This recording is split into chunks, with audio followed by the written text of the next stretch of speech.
Puji Tuhan saudara sekalian, saya percaya kita semuanya diberkati Tuhan. Hari ini kita bisa bangun dan dalam keadaan sehat, ini semuanya adalah anugerah Tuhan. Mari kita sama-sama berdoa. Terima kasih Tuhan Yesus atas kebaikan Engkau. Terima kasih atas kehadiran Engkau. Terima kasih atas kasih sayang Engkau. Tuhan, ulapilah hamba Engkau yang tidak layak Tuhan. Biarlah firman Engkau bisa menguatkan kami semuanya, yang menyampaikan dan juga yang mendengarkannya. Dalam nama Engkau Tuhan Yesus, kami telah berdoa. Haleluya. Amin. Saudara sekalian, di Matius 14 ayat 24 ya. Perahu murid-muridnya sudah beberapa mil jauhnya dari pantai dan diombang-ambing gelombang karena angin sakal. Kira-kira jam 3 malam datanglah Yesus kepada mereka berjalan di atas air. Ketika murid-muridnya melihat dia berjalan di atas air, mereka terkejut dan berseru, "Itu hantu!" Lalu berteriak karena takut. Nah, apa yang terjadi?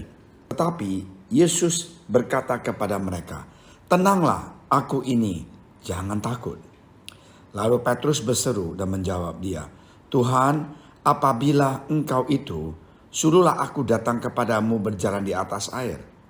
Kata Yesus, "Datanglah." Maka Petrus turun dari perahu dan berjalan di atas air mendapatkan Yesus.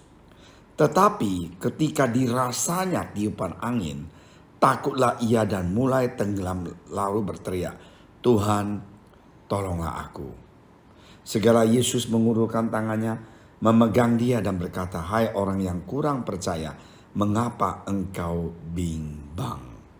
Saudara sekalian, cerita ini seru banget ya. Kemungkinan kita sudah dengar puluhan kali bahkan ratusan kali, saya nggak tahu deh. Tapi ada satu hal yang kita mau diskusi hari ini adalah Petrus sebenarnya dia itu sudah jalan di atas air. Dia itu sudah bersama-sama Yesus. Dan dia waktu mengatakan, "Tuhan, jikalau Engkau, biarlah aku datang kepada Engkau." Tuhan katakan, "Silakan." Nah, inilah manusia. Sering sekali kita ini fokus kepada masalah di sekitar kita. Bukan kita fokus kepada Tuhan. Siapa yang tidak memiliki masalah? Coba jawab. Termasuk saya, kita semuanya memiliki masalah. Tidak ada terkecuali. Setiap orang yang hidup di dunia ini pasti ada problem. Ada problemnya yang besar, problem yang kecil. Ada bilang, "Pak Pastor, kalau saya punya duit sekian, saya tidak akan ada masalah." Bohong. Saya pernah ketemu jemaat, "Wah bro, kalau saya sudah ada 5M, saya tidak akan apalagi dah. Saya mau melayani Tuhan. Saya tahu saya tidak akan tidak ada masalah. Saya tidak akan sedih, semuanya akan berjalan dengan baik." Sayang, 1000 sayang bahwa tidak benar. Sesudah dia punya 5M, masalahnya tetap ada. Urusan keluarga, urusan anak. Nah, karena itu saudara sekalian, hidup di dunia ini pasti kita memiliki masalah. Jangan kita berfokus kepada masalah kita ataupun problem kita. Kalau kita melakukan itu, kita akan muncul rasa takut dan gelisah. Karena problem kita itu tidak akan habisnya. Sesudah selesai ini pasti ada itu. Ada itu pasti ada ini. Kita harus berfokus kepada Yesus. Kita pasti kuat menjalani setiap masalah di dalam hidup kita.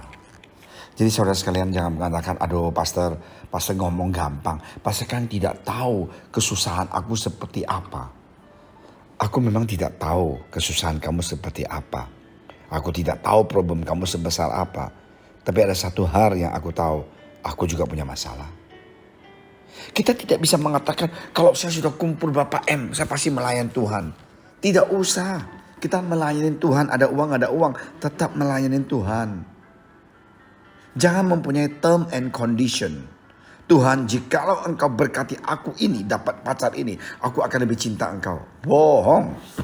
"Tuhan, jikalau Engkau berkati aku ini, aku akan melayani Engkau." Jangan. Kita melayani Tuhan regardless apapun yang terjadi dalam kehidupan kita. Ada problem, nggak ada problem, kita tetap ikut Bible study. Ada problem, nggak ada problem, kita tetap ikut doa. Ada problem, tidak ada problem, kita tetap datang ke gereja menyembah Tuhan. Angkat tangan, memuji Tuhan. Saudara sekalian, tidak ada hal yang lebih indah daripada kita mencintai Tuhan dan melayan Tuhan dan menyembah Tuhan.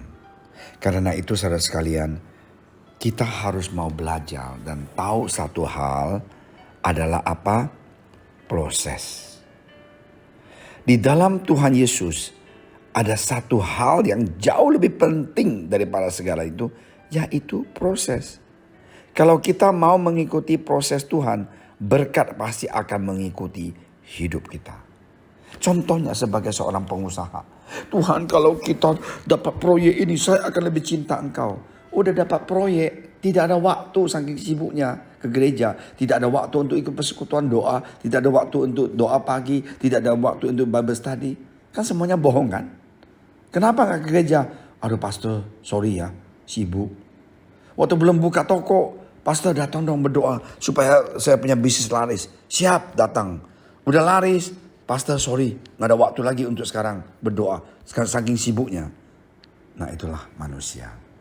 Jangan kita fokus kepada problem kita. Jangan kita fokus hanya kepada berkat. Kita mau fokus kepada sumber berkat itu adalah Yesus. Dan kita harus mau memandang dia. Jangan memandang kiri kanan masalah kita.